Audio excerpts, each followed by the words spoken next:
नमस्कार, स्वागत है आपका एबीपी गंगा में। मैं हूं आपके साथ प्राची पारशर। बड़ी खबर इस वक्त मिल रही है और बड़ी खबर यह है कि सिंगर कनिका कपूर ने बड़ा खुलासा किया है। उनके मुताबिक मुंबई एयरपोर्ट पर उनकी जांच नहीं की गई थी, एयरपोर्ट पर उनकी स्क्रीनिंग नहीं हुई थी।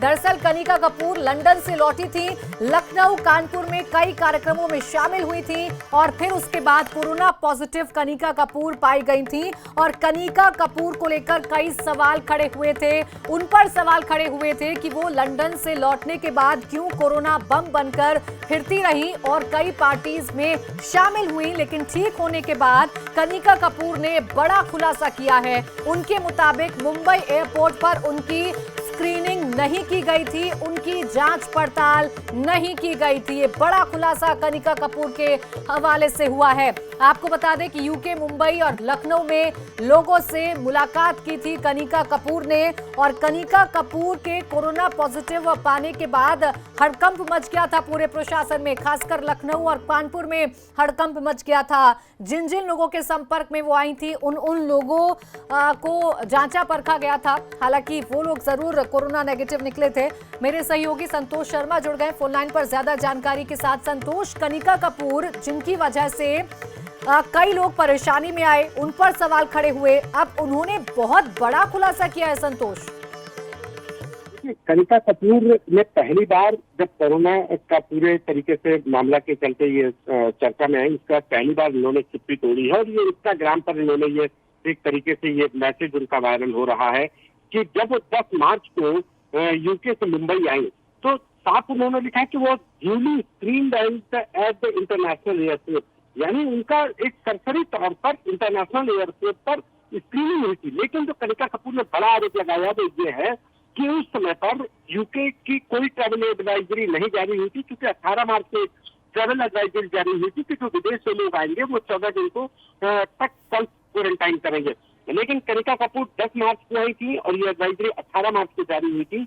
लिहाजा कनिका कपूर का कहना है कि चूंकि उनकी स्क्रीनिंग में कहीं कोई ऐसा टेस्ट नहीं आया था, लिहाजा इसको ध्यान में रखते हुए उन्होंने खुद को क्वारंटाइन नहीं किया और ना ही उनको कुछ ऐसे सिम्टम्स लगे कि उनको लगे कि कोरोना से पीड़ित हो चुकी है।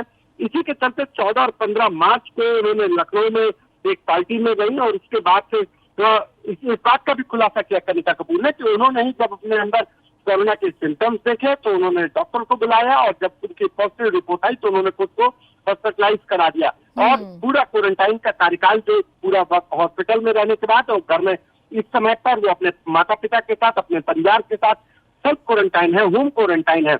यानी कि कनिका कपूर ने बड़ा ही खुलासा किया है कि वो जब आई थी उस समय पर उनका सरसरी तौर पर मुंबई एयरपोर्ट पर टेस्ट जरूर हुआ था, लेकिन उस समय पर क्वारंटाइन करने के लिए, सेल्फ क्वारंटाइन करने के लिए कोई एडवाइजरी जारी नहीं हुई थी, जिसके चलते उनके ऊपर जो आरोप लग रहा था कि आखिर अगर वो यूके से आई थी तो उन्होंने खुद को क्यों नहीं सेल्फ क्वारंटाइन किया, उन्होंने खुद 14 दिन तक खुद को क्यों नहीं बचा कर रखा और वो क्यों सफर करती रही। इस पर कनिका कपूर ने चुप्पी तोड़ी है। उन्होंने साफ कहा है कि वो जब आई थी उस समय पर कोई एडवाइजरी जारी नहीं हुई थी। 10 मार्च को वो यूके से मुंबई पहुंचती है और 18 मार्च को ये एडवाइजरी जारी हुई। 10 मार्च को जब यहाँ आती है तो उस समय पर कोई एडवाइजरी नहीं थी, लिहाजा वो ट्रैवल करती रही और एक सेल्फ क्वारंटाइन उन्होंने तब किया, या यूं कहा जाए कि उन्होंने अपने तरफ से इनिशिएट लेने के बाद ये कोरोना का टेस्ट कराया। कोरोना टेस्ट जब पॉजिटिव आया तो उनको इलाज के लिए लखनऊ के एसजीपीजीआई में भर्ती कराया गया।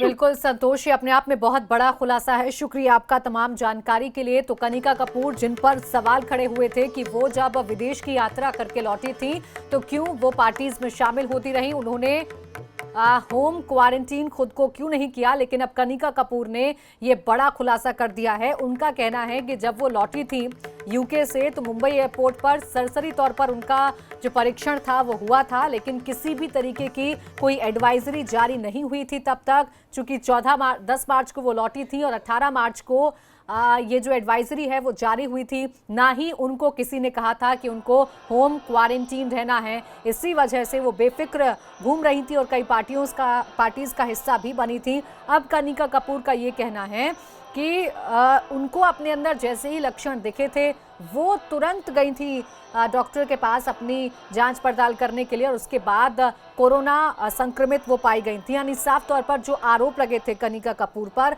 उन आरोपों पर अब चुप्पी तोड़ी है ठीक होने के बाद कनिका कपूर ने। आपको बता दें कि कनिका कपूर कोरोना से जंग जीत चुकी हैं और डिस्चार्ज होकर अपने घर पर हैं, अपनी फैमिली के साथ हैं और सेल्फ क्वारंटीन है। इस वक्त उन्होंने अपने आप को सेल्फ क्वारंटाइन किया हुआ है, क्योंकि एहतियातन कोरोना के मरीज को ठीक होने के बाद भी 14 दिन का क्वारंटाइन पीरियड पूरा करना होता है, जिसे कनिका कपूर पूरा कर रही हैं। लेकिन ऐसे में कनिका कपूर की ये कनिका कपूर का जो ये खुलासा है वो बहुत अहम हो जाता है, क्योंकि कनिका कपूर जैसे ही कोरोना पॉजिटिव आई थी वैसे ही बहुत सारे सवाल खड़े हुए थे। कनिका कपूर पर गंभीर आरोप लगे थे। आरोप यहाँ तक लगे थे कि जानबूझकर उन्होंने अपने यूके से लौटने वाली बात सबसे छिपाई, जानबूझकर उन्होंने होम क्वारंटीन वो नहीं हुई, जानबूझकर वो पार्टीज में शामिल होती रही। लेकिन अब कनिका कपूर ने साफ कर दिया है कि ऐसा कुछ भी नहीं हुआ था। वो जब मुंबई एयरपोर्ट पर पहुंची थी तो उनकी फौरी तौर पर एक या यूं कह लीजिए कि औपचारिकता निभाने के लिए उनकी जांच जो है हुई थी, और वहां पर कोई लक्षण नहीं थे, तो उनको किसी ने कोई निर्देश नहीं दिया था कि उनको होम क्वारंटाइन होना है या नहीं होना है। और इसी मिसकम्युनिकेशन के चलते वो पार्टीज में शामिल हो गई, अलग अलग समारोह में शामिल हो गई। अब उन्होंने साफ कर दिया है कि उनको कोई निर्देश जारी नहीं किए गए थे। तो ये बड़ा खुलासा बॉलीवुड सिंगर कनिका कपूर की तरफ से किया गया है। कनिका कपूर उस वक्त चर्चा में आई थी जब उनकी जो टेस्ट है, कोरोना का जो टेस्ट हुआ था, उसमें उनकी रिपोर्ट पॉजिटिव आई थी। और फिर आनन फानन में उन तमाम लोगों को जांचा परखा गया था जो उनके संपर्क में आए थे, और तमाम नामी ग्रामी लोग उनके संपर्क में आए थे उस दौरान। हालांकि गनीमत रही थी कि उनमें से कोई भी कोरोना पॉजिटिव नहीं निकला था, लेकिन हड़कंप मच गया था, कियोस्क पैदा हो गया था कनिका कपूर के कोरोना पॉजिटिव आने के बाद। और उसके बाद अब कनिका कपूर जैसे ही ठीक हुई और अपने घर पर फिलहाल वो हैं, वैसे ही उन्होंने अपने ऊपर लगे तमाम आरोपों पर चुप्पी तोड़ दी है, और उनका सीधे तौर पर कहना है कि उन्हें किसी प्रकार का कोई निर्देश नहीं दिया गया था। 11 मार्च को लंदन से लखनऊ पहुंची थी, 13, 14, 15 मार्च को वो 2-3 पार्टियों में शामिल हुई थी। ये उनका उस दौरान का शेड्यूल रहा था, और 16 और 17 मार्च के दरमियान उनकी जो रिपोर्ट थी वो पॉजिटिव आई थी, जिसके बाद हड़कंप मच गया था।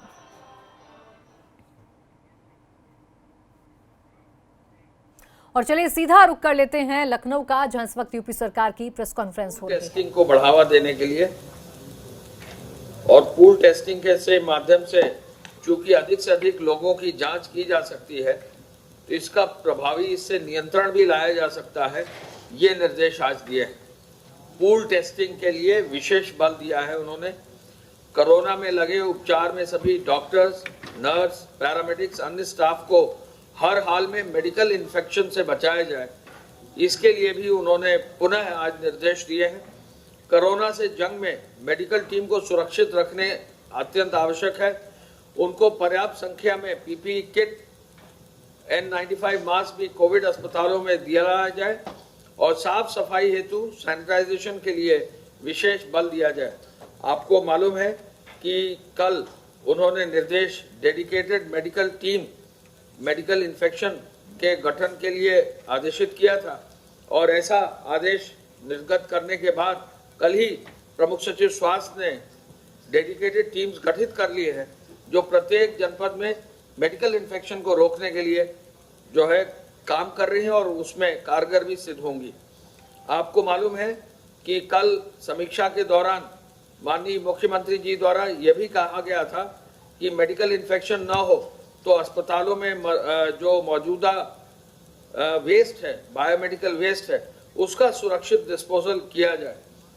इसलिए जो टीम बनाई जा रही है उनमें एक एनवायरनमेंट इंजीनियर को भी लगाया जा रहा है, जिससे सभी अस्पतालों में इस बिंदु पर भी मेडिकल वेस्ट डिस्पोजल की भी समीक्षा की जा सके।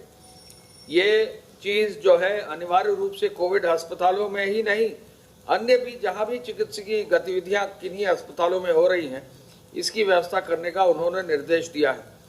मुख्यमंत्री जी ने पुनः प्लाज्मा थेरेपी को बढ़ाने पर बल दिया, क्योंकि इससे अब अच्छे परिणाम मिल रहे हैं।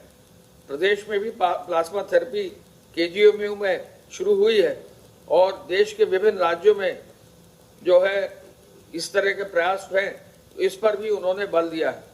माननीय मुख्यमंत्री जी द्वारा निर्देश दिए कि जो भी अन्य प्रदेशों से हमारे प्रदेशवासी लौट रहे हैं उनको क्वारंटाइन में ही रखा जाएगा और इसके बहुत सार्थक परिणाम निकल रहे हैं। कल हरियाणा से जो है काफ़ी हमारे उत्तर प्रदेश के निवासी लौटे हैं, लगभग 2200 से अधिक, और आज भी हरियाणा से जो है हमारे लगभग 9800 से अधिक निवासी हमारे विभिन्न जनपदों के लौट रहे हैं और कई लोग जो है रास्ते में हैं और हमारे प्रदेश के अंदर आ भी चुके हैं। माननीय मुख्यमंत्री जी ने निर्देशित किया कि जो उन्होंने टीमें वरिष्ठ गठित की हैं वरिष्ठ अधिकारियों की, तो वरिष्ठ प्रशासनिक अधिकारियों की रिपोर्ट मुख्य सचिव साहब, प्रमुख सचिव स्वास्थ्य साहब और डीजीपी साहब, उनकी जो पुलिस अधिकारी हैं और हेल्थ वर्कर्स हैं, हेल्थ के जो सीनियर ऑफिसर्स गए हैं, उनकी रिपोर्ट 19 संवेदनशील जनपदों के नोडल अधिकारियों का फीडबैक लेकर जहां पर प्रभावी नियंत्रण की आवश्यकता है वो कार्य सुनिश्चित करेंगे। माननीय मुख्यमंत्री जी द्वारा यह भी निर्देशित किया है कि अब 7000 से अधिक इकाइयां प्रदेश में चालू हो गई हैं, औद्योगिक इकाइयां, उनमें भी सोशल डिस्टेंसिंग लागू हो, इसका सख्ती से पालन सुनिश्चित हो, ये भी निर्देश उद्योग विभाग को दिए हैं, जिससे कि कोरोना के रोकथाम में इकाइयों का भी सहयोग मिल सके। सप्लाई चेन को और प्रभावी करने के लिए, इस कार्य को और अधिक मजबूती करने के लिए, होम डिलीवरी को और मजबूती से और निगरानी के तहत करने के लिए उन्होंने निर्देश दिया है। उन्होंने कहा है कि विशेष रूप से वॉलंटियर्स की टीम गठित करके जगह जगह मोहल्लों में लोगों को जागरूक किया जाए और उनको वॉलंटियर्स का उपयोग जो है करके लोगों को लाभ दिया जाए। शेल्टर होम्स की नियमित सफाई हो, सैनिटाइजेशन हो और शेल्टर होम्स को जो है हर हाल में जियो टैग भी कर दिया जाए। अब जियो टैगिंग भी जो है शेल्टर होम्स की शुरू कर दी गई। जो हमारे पूरे प्रदेश के लॉकडाउन की व्यवस्था है उसमें कहीं भी भीड़ इकट्ठा ना हो, इसके लिए पुनः उन्होंने निर्देश दिए हैं और कई जगह आपको मालूम है कि ड्रोन से भी जो है पेट्रोल जो समीक्षा की जा रही है, ड्रोन से भी जो है वॉच रखा जा रहा है, पेट्रोलिंग भी बढ़ाई जा रही है, सोशल डिस्टेंसिंग को भी फॉलो किया जा रहा है, बड़े सार्वजनिक कार्यक्रम ना हो, ये निर्देश उन्होंने दिए हैं और इसके लिए भी बड़े सार्वजनिक कार्यक्रम आगे ना हो, ये भी निर्देश दिया है, जिससे कि आगे सोशल डिस्टेंसिंग कोई दिक्कत ना आए। सोशल मीडिया की निगरानी पर भी उन्होंने विशेष बल दिया है और जो कम्युनिटी किचन है उनको एसीएस रेवेन्यू साहब को कहा है कि उनकी भी जियो टैगिंग अब कर ली जाए और वहाँ पर जो भी लोग काम कर रहे हैं वो जो है कम्युनिटी किचन से क्वारंटाइन सेंटर तक पहुँचाने का और डिटेल उनका व्यक्तियों का जो क्वारंटाइन सेंटर में है उनके नाम, पते, मोबाइल नंबर भी इकट्ठा करने का निर्देश दिया है। माननीय मुख्यमंत्री जी द्वारा ये भी कहा है कि जो व्यक्ति रुपए का कार्ड यूज कर रहे हैं, जो लेन देन के लिए जो है कार्ड का इस्तेमाल कर रहे हैं, उसको और बढ़ावा दिया जाए। ग्रामीण सेवाओं को जो है जो कॉमन सर्विस सेंटर्स हैं उनके माध्यम से और बढ़ाने का उन्होंने निर्देश दिया है, जो ग्रामीण ग्राहक सेवा केंद्र हैं। राज्य सरकार के लॉकडाउन में जो भी हमारे श्रमिक हैं उनको और अधिक रोजगार देने पर, मनरेगा को और मजबूत करने पर आज उन्होंने निर्देश दिया है। मैं आपको ये बताना चाहूँगा कि लॉकडाउन में बहुत अधिक मात्रा में 188 के अंतर्गत कार्रवाई कर दी गई है और अब तक 30,931 FIR दर्ज हो गई है और इसके साथ साथ लॉकडाउन में गाड़ियों का, वाहनों का भी जो है चालान किया गया है और कल लगभग अब तक सघन चेकिंग में 31,000 वाहन भी सीज कर दिए गए हैं, उन पर भी कार्रवाई की गई है। हॉटस्पॉट क्षेत्रों में अब लगभग 402 हॉटस्पॉट्स है, उन पर भी जो है प्रभावी कार्रवाई की गई है और उनको भी आगे बढ़ाया गया है। जो हमारे सप्लाई चेन है वो निरंतर उसको मजबूती से किया जा रहा है।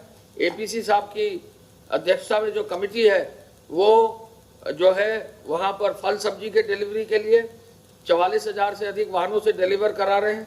36,82,000 से अधिक लीटर दूध वितरित कराया जा रहा है। 51,000 से अधिक होम डिलीवरी की सहायता ली जा रही है। इसके साथ साथ अब तक 3 करोड़ 20 लाख राशन कार्ड पर वितरण हो गया है, जो काफ़ी मात्रा में 3 करोड़ 55 लाख के हिसाब से काफ़ी अच्छी मात्रा में वितरण भी हो गया है। फूड पैकेट्स भी कल भी 3 करोड़ 20 लाख 52,186 राशन कार्ड पर वितरण हो गया। 3 करोड़ 55 लाख में से फूड पैकेट्स भी 12,30,000 कल बांटे गए हैं और ये भी एक बहुत अच्छी जो है प्रगति हो गई है। और किसी न किसी रूप में गेहूं क्रय केंद्रों को भी मजबूती से आगे बढ़ाया गया है। अब तक 5,445 गेहूं क्रय केंद्र भी खरीदे गए हैं और कहीं भी गेहूं क्रय केंद्र पर दिक्कत ना हो इसके लिए निरंतर निगरानी की जा रही है। अब तक जो है लगभग 28 लाख से अधिक जो श्रमिक हैं, ग्रामीण श्रमिक हैं, शहरी श्रमिक हैं, उनको जो है लगभग 281 करोड़ रुपए की धनराशि भी 1,000 रुपए की दर से बांट दिया गया है। हम ये भी आपको बताना चाहेंगे कि राजस्व विभाग द्वारा जो हमारे क्वारंटाइन सेंटर्स हैं उसमें जो हमारे बाहर से श्रमिक आ रहे हैं उनके भी रहने की एक अच्छी व्यवस्था करने का निर्देश दे दिया गया है। हम आपको ये भी अवगत कराना चाहेंगे कि निर्माण कार्य में बहुत तेजी आई है। आपको मालूम है कि अब लगभग 30,000 कॉमन सर्विस सेंटर तो चालू हो ही गए हैं, लेकिन साथ साथ जो भट्टे हैं वो अब 12,000 से अधिक चल रहे हैं।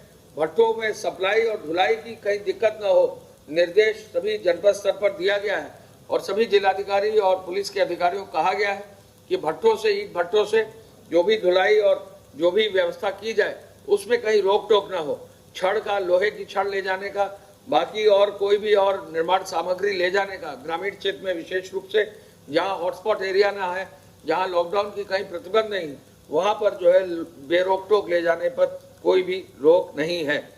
निर्माण कार्य में यूपीडा द्वारा जो है अब जो लगभग 4,975 से अधिक श्रमिकों माध्यम से लगभग 2,500 मशीनों से कार्य करा रही है। पूर्वांचल एक्सप्रेसवे, बुंदेलखंड एक्सप्रेसवे में लगभग 4,481 श्रमिक माध्यम से कार्य कराया जा रहा है और गोरखपुर लिंक एक्सप्रेसवे में भी कार्य कराया जा रहा है। पीडब्ल्यूडी के कार्यों में भी निरंतर तेजी आई है। अब 11,470 करोड़ के कार्य प्रारंभ हो गए हैं और 173 कार्य लगभग प्रारंभ हो गए हैं। सिंचाई के कार्य भी 63 प्रारंभ हो गए हैं। लघु सिंचाई के भी 84 डैम और 96 तालाब के कार्य प्रारंभ हैं और ग्रामीण पेयजल के भी कार्य प्रारंभ हो गए हैं। पंचायती राज में आज फिर बढ़ोतरी आई है और 18,823 ग्राम पंचायतों में कुल 4,23,000 अकुशल श्रमिकों से सहायता से कार्य हो रहा है। तो ये भी एक बड़ी संख्या में लोग कार्य कर रहे हैं। मैं आपको ये भी बताना चाहूँगा कि कल जो है हमारे पास कुल मिलाकर जो क्वारंटाइन सेंटर्स हैं उनमें अब जो संख्या भेजी गई है होम क्वारंटाइन में वो 1,01,000 लोगों की है। तो काफ़ी अधिक संख्या में लोगों को क्वारंटाइन सेंटर भी भेज दिया गया है। मैं पुनः इस अवसर पर बताना चाहूँगा कि आप लोगों को कि हर हालत में लॉकडाउन को पालन करने के लिए जो वरिष्ठ अधिकारियों को टीम को भेजा गया है उसकी समीक्षा वरिष्ठ अधिकारी आज करेंगे और कार्रवाई सुनिश्चित करेंगे। प्रमुख सचिव स्वास्थ्य महोदय। धन्यवाद। प्रदेश में अभी तक कुल केसेस की संख्या 1843 इनमें से 289 डिस्चार्ज हो चुके हैं पूर्णतः उपचारित होकर के। 29 लोगों की दुर्भाग्यपूर्ण मृत्यु हुई है, जिसमें से अधिकांश या तो कोमॉर्बिडिटी के केसेस हैं या फिर ओल्ड एज के केसेस हैं। जो एक्टिव केसेस हैं वो कुल मिलाकर के 1,525 इस समय एक्टिव केसेज हैं जिनका विभिन्न चिकित्सालयों में इलाज किया जा रहा है। अभी तक कुल मिलाकर के 58 जिले प्रभावित हुए हैं संक्रमण से। इनमें से 10 जनपदों में इस समय जो संक्रमित लोग थे उनका पूरा उपचार हो चुका है, वो डिस्चार्ज हो चुके हैं, तो एक्टिव इन्फेक्शन वहाँ इस समय नहीं है। और 17 जनपद अभी भी उनके यहाँ कोई अभी संक्रमण का प्रकरण सामने नहीं आया है। जो टेस्टिंग होती है उसमें कल भी 3876 सैंपल्स टेस्ट किए गए उत्तर प्रदेश में, और 3415 सैंपल्स हम लोगों ने कल लैबोरेटरीज को भिजवाया था।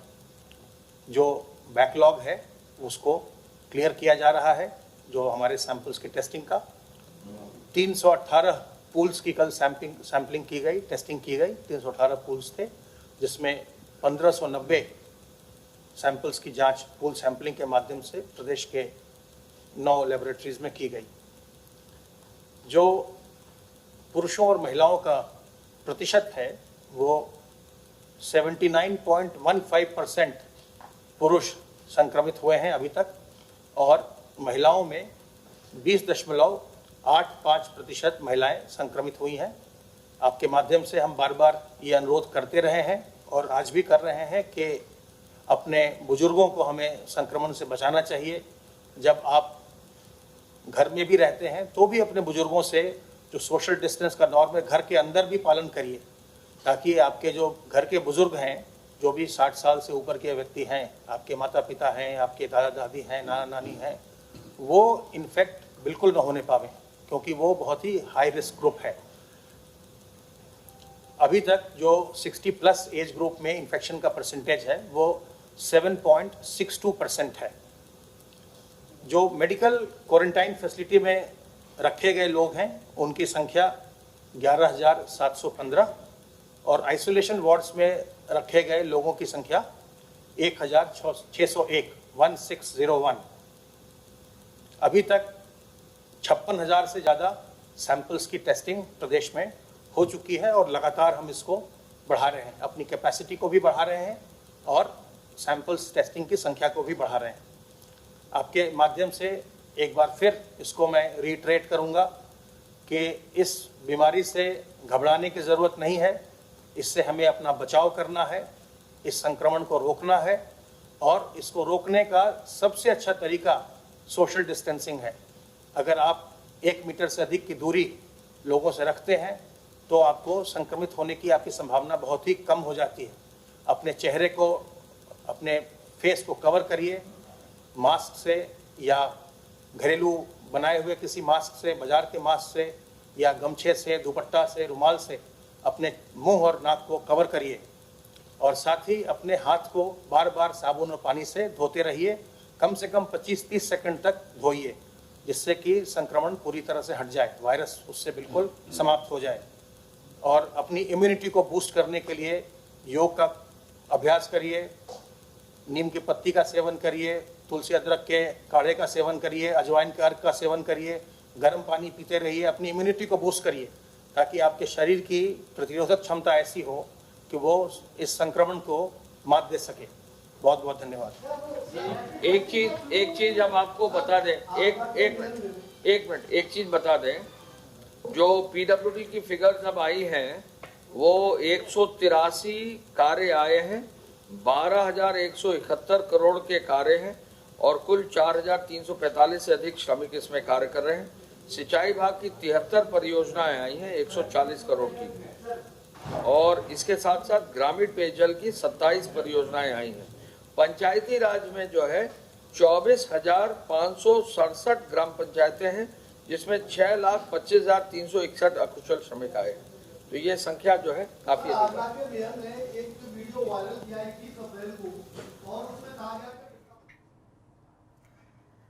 तो ये जानकारी दी गई है। 1843 जो केस हैं उत्तर प्रदेश में अभी तक सामने आ चुके हैं, जिनमें से 1525 एक्टिव केस हैं, यानी कि वो जिनका भी इलाज चल रहा है। बाकी तमाम जो लोग हैं वो ठीक हो चुके हैं। कोरोना से 58 जिले उत्तर प्रदेश के प्रभावित हैं, और अब 318 जो है पूल सैंपलिंग शुरू कर दी गई है। उत्तर प्रदेश में कोरोना का जो टोटल आंकड़ा है वो है 1843, और प्रदेश में 1525 एक्टिव केस हैं। उत्तर प्रदेश के 75 जिलों में से 58 जिले जो हैं वो प्रभावित हैं। साथ ही साथ होम डिलीवरी पर जोर दिया जा रहा है, ये भी बताया गया है यूपी सरकार की प्रेस कॉन्फ्रेंस में। शेल्टर होम की नियमित सफाई हो, ये भी सुनिश्चित किया जा रहा है। लॉकडाउन के दौरान जहां पर भी भीड़ इकट्ठा हो जा रही है, आगे ऐसी घटनाएं रिपीट ना हो, ये भी सुनिश्चित किया जा रहा है। प्रदेश में सार्वजनिक कार्यक्रम ना हो, सार्वजनिक समारोह ना हो, ये पहले से ही सरकार तय कर चुकी है और 30 जून तक ऐसा नहीं हो सकेगा उत्तर प्रदेश में। इसकी जानकारी पहले ही सरकार दे चुकी है। इसके अलावा जिन मजदूरों को बाकी प्रदेशों से वापस उत्तर प्रदेश लाया जा रहा है, उनको क्वारंटीन किया जा रहा है शेल्टर होम में और उनका पूरा ध्यान रखा जा रहा है।